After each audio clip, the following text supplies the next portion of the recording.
Hello everyone, welcome to study double E. This is Jayant. I hope कि आप सब लोग काफ़ी अच्छे होंगे। आज के इस लेक्चर के अंदर हम लोग डिस्कस करने वाले हैं गैस टरबाइन पावर प्लांट को। गैस टरबाइन पावर प्लांट है, ये भी हमारे कॉन्वेंशनल एनर्जी सोर्सेज के अंदर ही आता है और ये लास्ट टॉपिक है इस यूनिट 1 का according to our syllabus. So guys, gas turbine power plant काफ़ी इजी है, इसका जो बेसिक वर्किंग है वो भी काफ़ी आसान है और ये समझने के अंदर काफ़ी इजी होगा। हमारे सिलेबस के अंदर केवल और केवल सिस्टमैटिक अरेंजमेंट्स और थोड़ा सा बेसिक्स ही पूछा गया है, ज़्यादा डिटेल्स के अंदर हमें नहीं पूछा गया है। तो चलिए शुरू करते हैं। अच्छा, एक चीज मैं आप लोगों को पहले ही बता दूं कि don't get confuse between gas engine and gas turbine. ठीक है, गैस इंजन अलग चीज होती है और गैस टरबाइन अलग चीज होती है, तो दोनों के बीच में कंफ्यूज मत हो जाना। ठीक है, तो let's begin. So by the definition, gas turbine power plant. So a generating station in which employs gas turbine as a prime mover for the generating of electrical energy is known as gas turbine power plant. देखिए, कहने का मतलब क्या है कि एक ऐसा generating station जिसके अंदर जो गैस टरबाइन होती है वो एज ए प्राइम मूवर की तरह काम करता है और जो हमें हमारा एंड प्रोडक्ट है इलेक्ट्रिकल एनर्जी वो मिलता है। सबसे पहले आप लोग एक काम करिए कि एक इमेज को देखिए और इस इमेज के अंदर आप लोगों को काफ़ी आसानी से इस चीज़ को समझने के अंदर रहेगा। देखिए, गैस टरबाइन के अंदर एक्चुअली में क्या होता है कि एक इनलेट होता है, उसके अंदर क्या होता है कि जो एटमॉस्फेरिक एयर होती है उसको वो सक करता है अपने अंदर। ठीक है, और फिर एक कंप्रेसर लगा होता है जो कि क्या कर रहा होता है कि उस एयर को अपने अंदर खींच रहा होता है। जैसे कि कभी आप है ना हवा भरवाने, गाड़ी के अंदर हवा भरवाने गए होंगे ना, तो वहां पे एक कंप्रेसर लगा हुआ होता है, तो सेम वही होता है।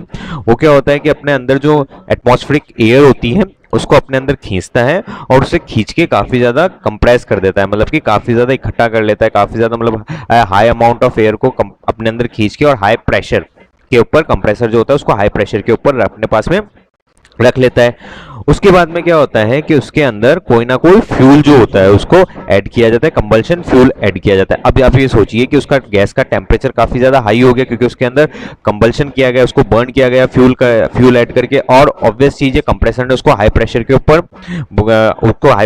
कर ही दिया। अब उसको हाई प्रेशर और हाई टेम्परेचर के ऊपर क्या होता है, गैस टरबाइन होता है उसके ऊपर छोड़ा जाता है। तो ऑब्वियस चीज है, गैस का प्रॉपर्टी होता है जैसे उसको एक्सपांड होने की जगह मिलेगी तो वो एक्सपांड होगा और कूल डाउन होने की कोशिश करेगा, तो क्या होगा कि वो हमारा जो मैकेनिकल वर्क है उसको करेगा, टरबाइन को जो होगा वो रोटेट करेगा। और इसी की हेल्प से क्या होता है कि जो हमारा प्राइम मूवर होता है वो कनेक्टेड किससे होता है, ऑल्टरनेटर से, और ऑल्टरनेटर जो होता है वो इलेक्ट्रिकल एनर्जी जनरेट करता है। बस यही एक छोटा सा ही प्रोसीजर है, वर्किंग प्रोसीजर है गैस टरबाइन का, और कुछ भी नहीं है। So now in a gas turbine power plant, air is used as a working fluid. The air is compressed by the compressor and is led to the combustion chamber where heat is added to the air, thus rising its temperature. Heat is added to the combustion air either by the burning of fuel in the chamber or use of air heater. The hot air from the combustion chamber is then passed to the gas turbine where it expands and does the mechanical work. The gas turbine drives the alternator which converts the mechanical energy into the electrical energy. Same वही process है जो मैंने आपको बताया। क्या होता है कि एक कंप्रेसर लगाया जाता है, जो कंप्रेसर क्या करता है, आपके पास के अंदर जो एयर है, एटमॉस्फेरिक एयर है, जो हवा के जो हवा है उसे अपने अंदर सक करता है, उसे कंप्रेस करता है, उसे कंप्रेस करके कंबल्शन चैम्बर होता है जहाँ पे उसे डाला जाता है और वहाँ पे उसका टेम्परेचर जो होता है वो हाई किया जाता है, फिर उसे टरबाइन के ऊपर दिया जाता है। और ऑब्वियस चीज़ है, टरबाइन क्या होगी, अगर उसे हाई प्रेशर और हाई टेम्परेचर का गैस मिल रहा है तो क्या होगा, उसके अंदर एक्सपांड होगी, क्योंकि वहाँ पे एक्सपांड होने की जगह हो जाती है। तो क्या होता है कि मैकेनिकल वर्क जो होता है वो किया जाता है और ऑल्टरनेटर जो होता है वो उससे अटैच्ड होता है, तो क्या होता है, इलेक्ट्रिकल एनर्जी जो होती है वो जनरेट होती है। अच्छा, यहाँ पे एक आ रहा है स्टार्टिंग मोटर। देखिए, फर्स्ट ऑफ ऑल क्या होता है, आप लोगों को कंप्रेसर को ड्राइव करने के लिए क्या चाहिए होता है कि एक स्टार्टिंग मोटर चाहिए होता है। उसके बाद में तो क्या होता है, टरबाइन ऑटोमेटिकली घूमे जाएगा और कंप्रेसर को वो घुमाया जाएगा। बट स्टार्टिंग इनिशियली हमें क्या होता है कि स्टार्टिंग मोटर की जरूरत होती है, जो कि जो हमारा कंप्रेसर होता है उसे रिवॉल्व करने के लिए, उसे घुमाने के लिए काम में आता है। So now there is a problem for the starting unit. This is because before starting the turbine, the compressor has to be operated, for which the power is required from some external source. However, once the unit is started, the external power is not needed, as the turbine itself supplies the necessary power to the compressor. ठीक है, यही चीज है, इसके अलावा और इसके अंदर कुछ नहीं है, सिंपली बहुत ही सिंपल है गैस टर्बाइन पावर प्लांट। अब इसके अंदर आ जाता है इसका systematic arrangement of gas turbine power plant. देखिए, और equipments of gas turbine power plant. देखिए, सबसे पहले हमें किसकी जरूरत होगी? कंप्रेसर की जरूरत होगी, एक रीजनरेटर होता है, एक कंबल्शन चैम्बर होता है, इंटरकूलर होता है, रीहीटर होता है, गैस टर्बाइन होती है, ऑल्टरनेटर और स्टार्टिंग टर्बाइन होती है। ये इसके अंदर 8 इसके बेसिक इक्विपमेंट्स होते हैं और हमें केवल और केवल बेसिक इक्विपमेंट्स के बारे में पढ़ना है। So first of all the compressor. So now the compressor, the air at the atmospheric pressure is drawn by the compressor via the filters, which removes the dust from the air. The rotating blade of the compressor pushes the air between the stationary blade to rise the pressure. Thus the air at a high pressure is available at the output of the compressor. देखिए, compressor का काम क्या होता है कि जो atmospheric pressure के ऊपर एयर होता है, या फिर आप ये कह सकते हैं कि जो एटमॉस्फेरिक एयर होता है हमारे सराउंडिंग के अंदर, वो क्या करता है, उसे अपने अंदर सक करता है वाया फिल्टर। एक फिल्टर लगाया हुआ होता है। फिल्टर किस लिए लगाया हुआ होता है? ताकि आपके पास के अंदर जो डस्ट के हैवी पार्टिकल्स हैं या फिर जो इम्प्योरिटीज है वो बाहर रहे, ठीक है, वो जाके कंप्रेसर को चॉक ना कर दे। उसके बाद के अंदर क्या होता है कि वो जो फिल्टर होता है उससे आपकी एयर जो होती है वो पास होती है। अच्छा, इसके अंदर क्या होता है, एक रोटेटिंग ब्लेड होती है और एक स्टेशनरी ब्लेड होती है।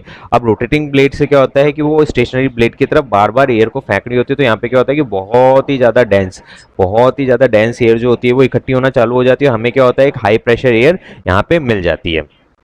अच्छा, अब रीजनरेटर को हम लोग थोड़ा सा 1 सेकंड बाद में देखते हैं, पहले इस डायग्राम को देख लेते हैं। क्या हो गया यहाँ पे एक कंप्रेसर आ गया। कंप्रेसर ने क्या किया कि एक हाई प्रेशर एयर हमें प्रोवाइड करा दिए। अच्छा, रीजनरेटर क्या होता है? रीजनरेटर को 1 सेकंड के आप लोग भूल जाइए और इस चीज को देखिए, ठीक है, केवल और केवल इस चीज को। अब जो कंप्रेसर से जो है ना आपके पास के अंदर एयर निकल रही है, वो कहाँ जा रही है? कंबल्शन चैम्बर के अंदर जा रही है। कंबल्शन चैम्बर जो होता है उसके अंदर 2 तरीके का होता है। एक तो क्या होता है कि आप लोग डायरेक्टली उसके अंदर फ्यूल मिक्स कर देते हैं। जब आप लोग उसके अंदर डायरेक्टली फ्यूल मिक्स करेंगे तो आप लोग उसे क्या कहेंगे? Open gas turbine power plant.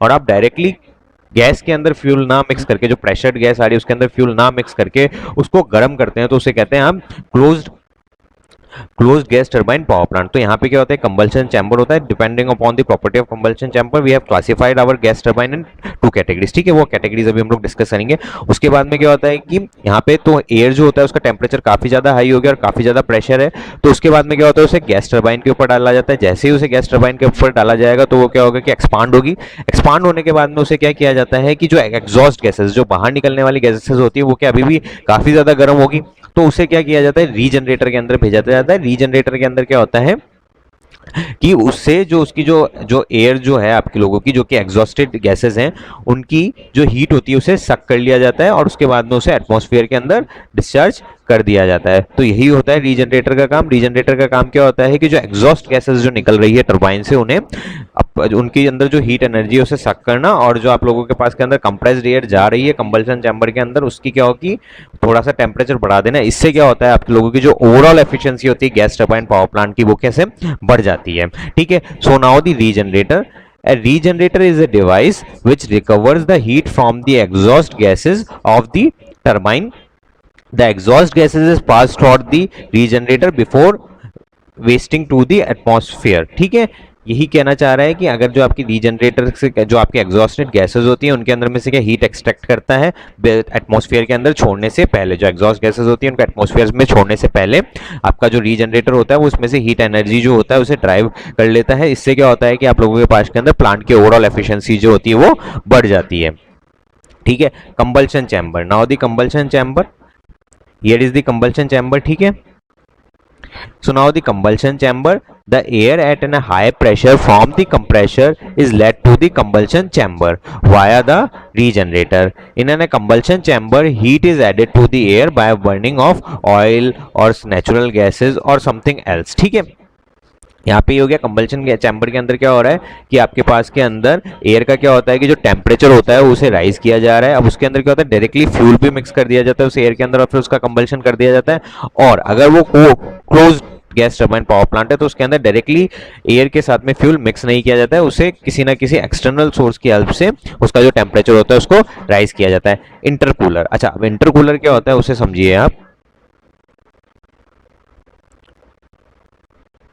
देखिए एक्चुअली के अंदर क्या होता है कि जैसे ही आपके कंप्रेसर ने जो है वो एयर जो है उसे सक किया, और जो एयर जो सक किया जाता है वो क्या दो प्रोसेस के अंदर किया जाता है, लो प्रेशर और हाई प्रेशर। बट जैसे कि लो प्रेशर के ऊपर क्या होता है कि जैसे कि आप एयर के जो मॉलिक्यूल्स हैं उन्हें आप दबाए जा रहे हो, तो ऑब्वियस सी चीज है कि उसके अंदर क्या होता है कि टेम्परेचर जो होगा वो उसका राइज होगा ही होगा। अगर हम किसी चीज को अगर कंप्रेस करे जा रहे हैं तो वो क्या होती है, जो हवा जो होती है वो काफी ज्यादा गर्म होती जाती है। ये आप नॉर्मल आपके कंप्रेशर्स के अंदर जो आप हवा बढ़ाने वाले कंप्रेशर्स होते हैं उनके अंदर भी देखते होंगे कि जो हवा निकलती है वो काफी ज्यादा गर्म निकल रही होती है। तो लो प्रेशर के ऊपर भी क्या होता है कि उसके अंदर जो आपका टेम्परेचर होता है एयर का वो बढ़ने लग जाता है। अच्छा अब टेम्परेचर अगर बढ़ेगा तो ऑब्वियस सी चीज है कि जो एयर का जो आप लोग मतलब एयर क्या होती है, जो मॉलिक्यूल्स होते हैं वो क्या होते हैं थोड़ा एक्सपांडिंग इन नेचर हो जाते हैं। अगर उनका टेम्परेचर बढ़ जाता है तो वो क्या होता है कि थोड़ा एक्सपांडिंग इन नेचर हो जाते हैं और काफी ज्यादा वाइब्रेट कर रहे होते हैं। तो क्या होता है कि उससे कूलर के अंदर, इंटरकूलर के अंदर वहां पे भेजा जाता है, जहां पे क्या होता है कि उस जो कंप्रेस्ड एयर होता है उसे वापस ठंडा कर देता है, और फिर क्या होता है उसे हाई प्रेशर टरबाइन के अंदर,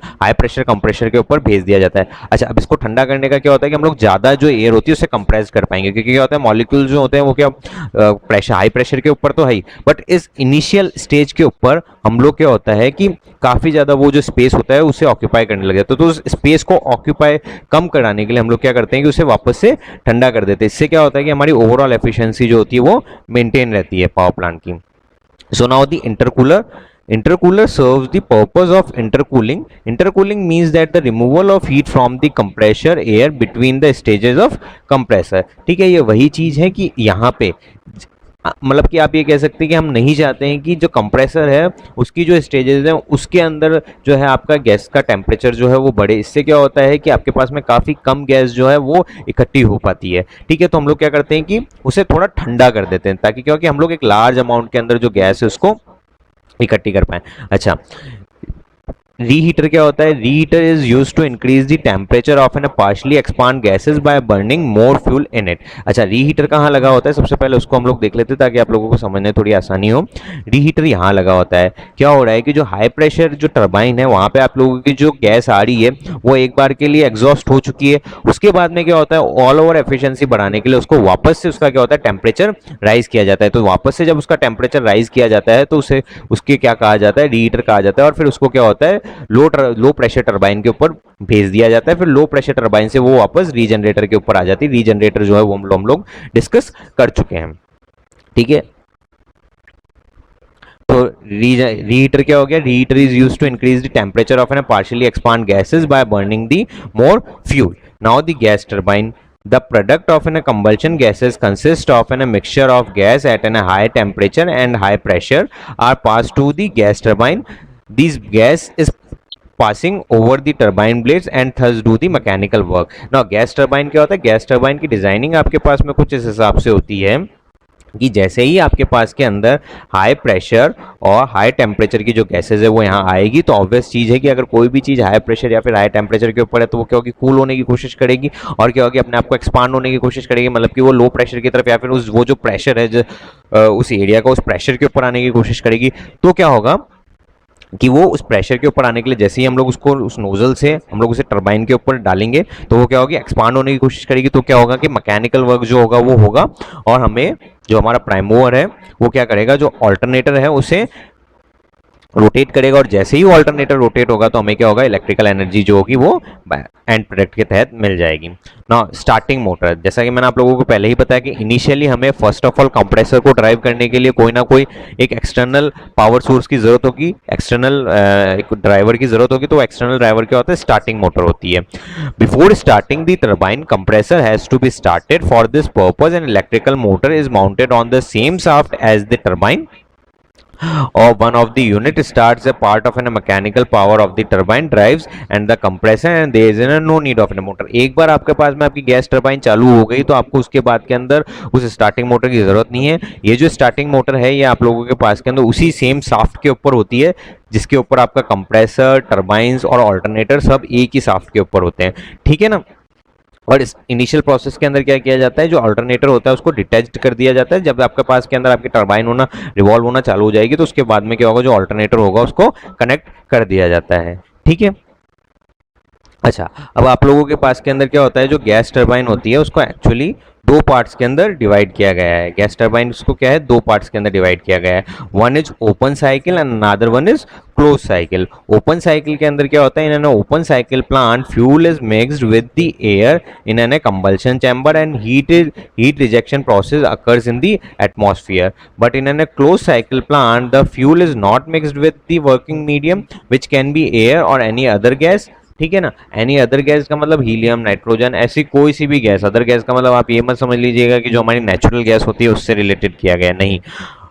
वर्किंग फ्लूइड जो होता है वो आप लोगों के पास के अंदर आपकी एटमॉस्फेरिक गैस की कोई सी भी एटमॉस्फेरिक गैस हो सकती है। बट कंबल्शन जो फ्यूल होता है उसके अंदर नेचुरल गैस भी हो सकती है, ऑयल भी हो सकता है, डीजल, पेट्रोल, कुछ भी आप लोगों के पास के अंदर कंबल्शन फ्यूल हो सकता है जिसको कंबल्शन चैम्बर के अंदर उसके अंदर ऐड किया जाता है। और अगर आपके पास में क्लोज्ड साइकिल प्लांट है तो वहां पे क्या होता है कि उसका टेम्परेचर, जो भी आप लोगों के पास के अंदर कंप्रेस्ड एयर आ रही है उसका टेम्परेचर इंक्रीज किया जाएगा, बट डायरेक्टली फ्यूल उसके अंदर मिक्स नहीं किया जाएगा।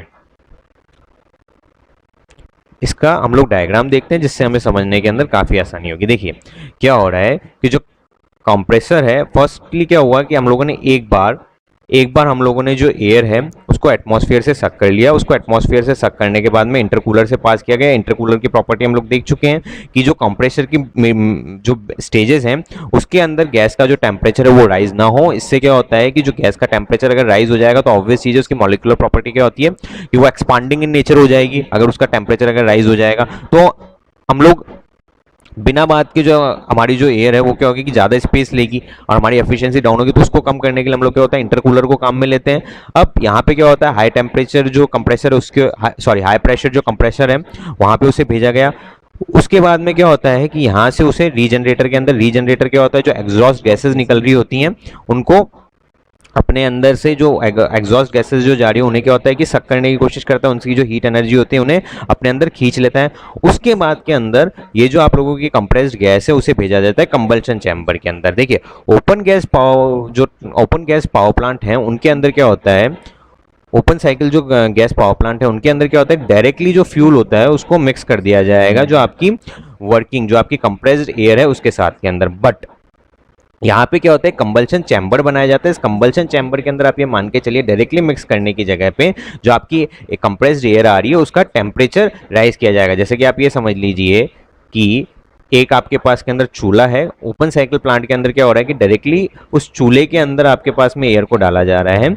और जो क्लोज साइकिल आपके पास में अंदर गैस टरबाइन पावर प्लांट है उनके अंदर क्या है कि चूल्हे के ऊपर एक तपेली रख दी गई है और नीचे आग लगा दी गई है। तो जो गैस है वो उस जो तपेली है उसके अंदर डाल के और फिर वहां से उस गैस को निकाला जा रहा है। तो यही हो गई आप लोगों के पास के अंदर कंबल्शन चैम्बर। फिर सेम प्रोसेस है हाई प्रेशर टरबाइन के ऊपर, रीहीटर, लो हीटर। बट अब यहाँ पे क्या हो रहा है कि डायरेक्टली उसको एटमॉस्फेयर के अंदर डिस्चार्ज करने की जगह वापस से उसको रिकूलर्स की हेल्प से कूल करके और लो प्रेशर टरबाइन के ऊपर डाला जा रहा है। मतलब कि एटमॉस्फेयर से जो गैस है उसे सक अब नहीं किया जा रहा है डायरेक्टली। उससे क्या हो रहा है कि जो इनिशियल प्रोसेस है वहां पे तो आप लोगों ने एटमॉस्फेयर से गैस को सक किया है, बट अब बार बार एटमॉस्फेयर से गैस को सक नहीं किया जा रहा है, एक बार बस कर लिया गया और बार बार के अंदर उसे ही जो है टरबाइन के अंदर एक क्लोज साइकिल के अंदर इवॉल्व कराया जा रहा है। तो ये हो गया आप लोगों के पास के अंदर close cycle gas turbine power plant. अच्छा, advantages of close cycle gas power plant, ठीक है ना। Advantage of close cycle gas power plant क्या होते हैं आप लोगों के पास के अंदर इसके advantage. The risk of corrosion of turbine blade is absent since the turbine is free from the product of कंबल्शन gases. Obviously कि जो टरबाइन के खराब होने के जो चांसेस है वो काफी कम हो जाते हैं क्योंकि जो फ्यूल होता है वो डायरेक्टली एयर के साथ के अंदर मिक्स नहीं किया जाता है। In an open cycle plant, the incoming air has to be filtered. This is eventually eliminated in a closed cycle power plant. Open cycle power plant के अंदर क्या होता है बार बार जो एयर होती है उसको क्या होता है कि फिल्टर किया जाता है। इसके अंदर क्या होता है एक बार फिल्टर किया उसके बाद के अंदर क्या होता है कि बार बार वो सेम ही एयर घूमी जाएगी। तो इससे क्या होता है कि जो इक्विपमेंट्स का टीयर एंड वियर है वो काफ़ी कम होता है, एयर की जो क्वालिटी है वो मेंटेन रहती है क्योंकि एक बार के अंदर क्या होता है कि आप लोग अच्छे से फिल्टर लगा के और वन टाइम में आपको, तो हम लोग क्या करते हैं कि अच्छे इक्विपमेंट्स काम में लेते हैं ताकि वन टाइम फिल्टरेशन ही काफ़ी अच्छे से हो सके। और the rate of heat transmission is better. Obvious ही चीज़ है कि जो हीट ट्रांसमिशन का जो रेट है वो काफ़ी अच्छा हो जाता है, क्योंकि क्या होता है कि डायरेक्टली आपने फ्यूल मिक्स नहीं किया है और जितना आप लोगों को टेम्परेचर बढ़ाना था वो क्या पूरा कंट्रोल प्रोसेस के अंदर हो जाता है। तो ओवरऑल एफिशिएंसी भी जो होती है वो काफ़ी ज़्यादा हाई हो जाती है आपके पास के अंदर किसकी, closed cycle gas power plant की। सो बस close cycle gas power plant के अंदर इतना ही प्रोसीजर था, इससे ज़्यादा और पूछा भी नहीं जाता है। Close cycle gas power plant या फिर open gas cycle power plant के अंदर डायग्राम्स को अगर आप इजीली देखेंगे तो भी काफ़ी अच्छे से समझ में आ जाएगा। So thank you very much. और अगर आप लोगों को वीडियो अच्छा लगा है तो प्लीज़ इसको आप शेयर करिएगा। So thank you.